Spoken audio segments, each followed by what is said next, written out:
Feel your feelings. Don't try to push them away. When you're in a space to feel your feelings allow them to flow, because the more that you let them build, that leaves room for resentment. It leaves room for just more pain it's gonna creep into your life in times when you're not ready for it to. So I certainly would recommend that you feel your feelings if you're in the capacity to do so. Um, don't try to fake an interaction just to keep the peace, because that is not good in itself. That's not healthy for you, and you don't deserve that sort of non consideration. It's not a fair situation. We're just gonna let that ring. It's a phone call. But your feelings matter, you matter, and you shouldn't have to push down how you feel to make somebody who's hurting you actively feel comfortable. That's not your job to do. If somebody had the audacity to hurt you, you should have the audacity to respect yourself enough to just walk away from the situation.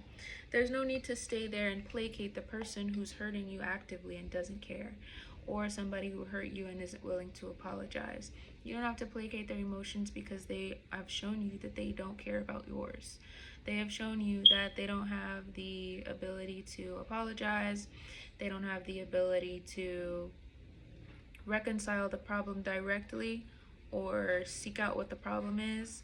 And so you don't have to placate them. You don't have to try to be nice. You don't have to try to have a conversation. You don't have to try to be around, because at the end of the day, if somebody is rude to you or doesn't do something that makes you feel good, you have every right to just remove yourself and do what's best for your mind and for your body and your soul. And if that makes you want to cry, that should be what you do. You should be crying. You should be journaling. You should be listening to music that makes you feel your emotions so that they can move through you. When something comes out of your mind, and in the form of tears, in the form of writing, in the form of venting to somebody who you would deem as a religious person who you look up to, like a god figure, or to a friend or a significant other, venting that is very helpful, and it's going to allow you to break some of that mental clutter up.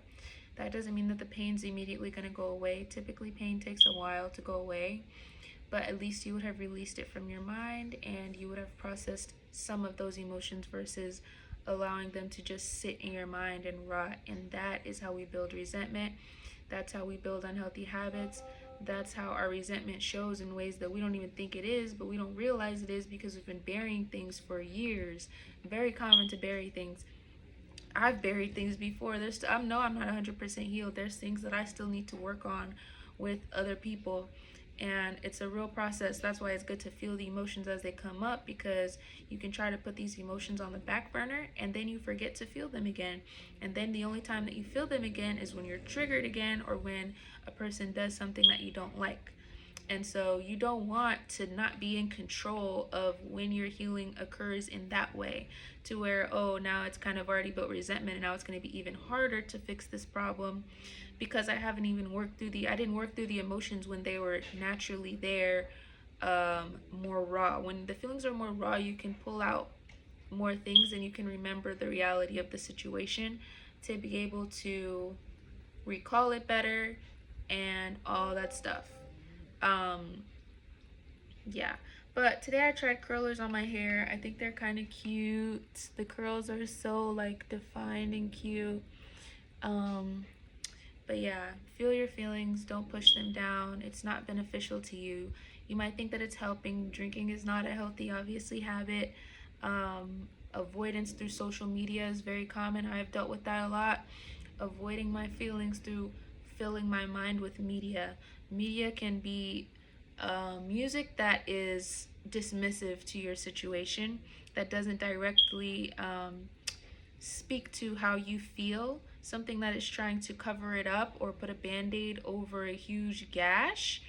It could be scrolling on social media, like I was saying, watching content that is funny, that fills your mind but does not get rid of the problem. You're just covering it up. It's not a solution that's helpful.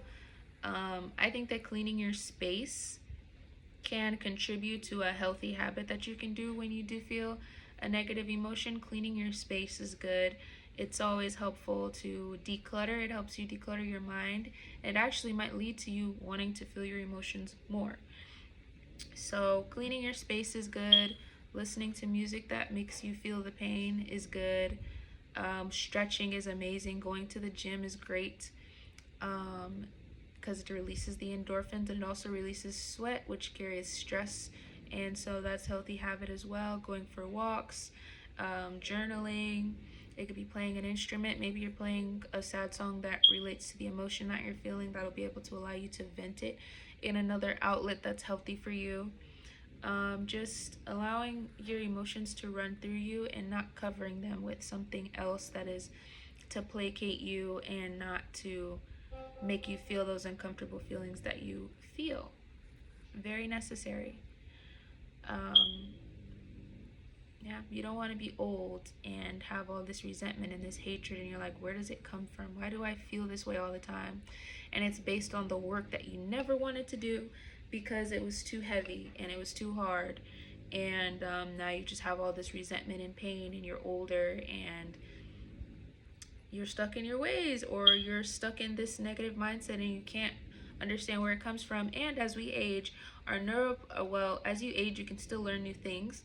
It does become harder as you age, though, to learn new things because you have such neural pathways, and your neuroplasticity does change over time.